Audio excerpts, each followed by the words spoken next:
Si Ginoong Ben or BitBoy Armstrong, isa po siyang kilalang crypto pundit or analyst, ay nagbigay ng isang bold prediction na si XRP ay mauunahan niya si Ethereum bilang pangalawang pinakamalaking crypto asset pagkatapos po ni Bitcoin.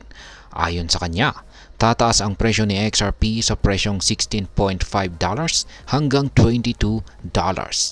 At ayan po ang siyang ating pag-uusapan sa video na ito. Pero bago po tayo magpatuloy ay nais ko lamang po munang bigyang linaw ang aking disclaimer kung saan ang nilalaman po ng video na ito ay hindi po ito isang financial advice.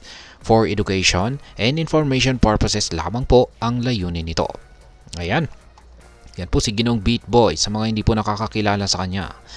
Ngayon ay bakit sinasabi ni Ginoong BitBoy na mauunahan ni XRP itong si Ethereum? Si Ginoong BitBoy ay meron po siyang malalim na paniniwala na si XRP ay lilipad at malalampasan si Ethereum dahil sa ilang mga bagay or factors. Si XRP daw ay may mga partnership sa mga bangko, mga ETF, IPO ni Ripple at pagtanggap ng BRICS. Sa kanyang pananaw, si XRP ay para sa liquidity across borders na hindi kayang pantayan ng ibang crypto asset. Ngayon ay paano pumapaloob si XRP at Ethereum sa market? Si XRP at Ethereum ay parehong may kanya-kanyang gamit sa mas malawak na cryptocurrency world. Ayon kay Ginoong BitBoy ay hindi po nagkukumpete directly sa XRP kay Ethereum dahil magkaibang sectors ang kanilang pinagsiserbisyuhan.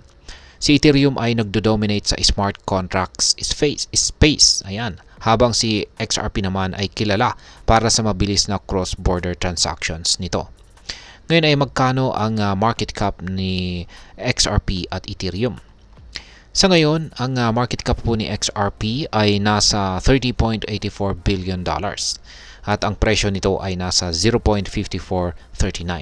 Samantala ay si Ethereum naman ay may market cap na higit $319 billion. Para malampasan ni XRP itong si Ethereum ay dapat tumaas po ang presyo ni XRP ng 3,000% ayon kay Ginoong BitBoy. Kapag nangyari ito, maabot ni XRP ang presyong $16.8 na presyo. At ang market cap ay magiging $956 billion. Kung umabot naman ito sa $22, ang market cap ni XRP ay magiging $1.2 trillion. Ngayon ay ano ang mga dahilan ni Ginoong BitBoy para sa mataas na valuation ni XRP? Ayon po kay Ginoong BitBoy ay ang mataas na valuation ni XRP ay suportado po kasi ng mga sumusunod na bagay. Unang-una ay syempre yung banking partnerships. Pangalawa ay yung XRP ETF. Pangatlo ay Ripple IPOs. At ang pang-apat ay ang BRICS adoption. Kanya pong ipinahayag na si XRP ay walang kapantay sa liquidity across borders kaya't naniniwala po siyang ito ay angat ng husto sa susunod na bull run.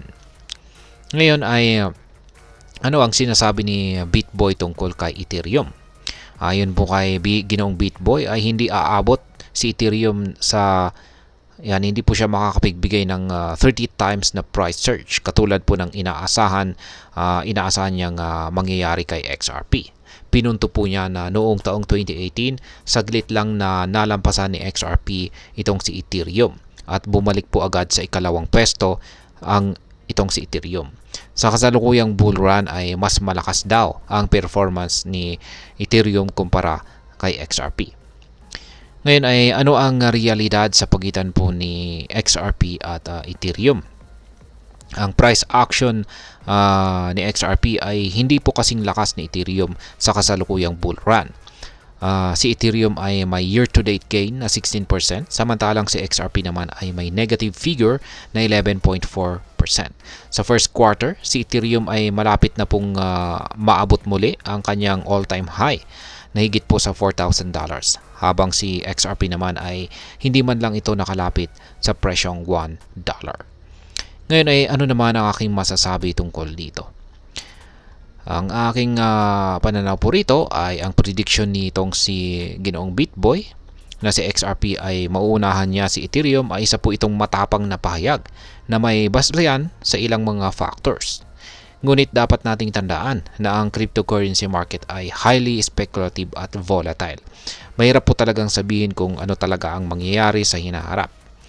Kaya, ayan, ano sa tingin mo? Maniniwala ka ba sa bold prediction ni Ginoong BitBoy o mas tataya ka sa stability ni Ethereum? At hanggang dito na lamang po tayo sa video na ito mga ka-crypto. Sana po ay inyong nagustuhan ang aking paliwanag sa video na ito. Kung inyo po itong nagustuhan, pakiclick lamang po ang like button nito. Para naman po sa mga bago lamang dito, kayo po ay aking inaanyayahan para mag-subscribe. Pakiclick na rin po ang bell icon nito dahil ito po ang siya magsisilbing notification nito sa mga bagong videos na akin pong ina-upload sa aking YouTube channel na ito. Marami pong salamat sa panunood, ingat po tayo lagi at God bless po sa ating lahat.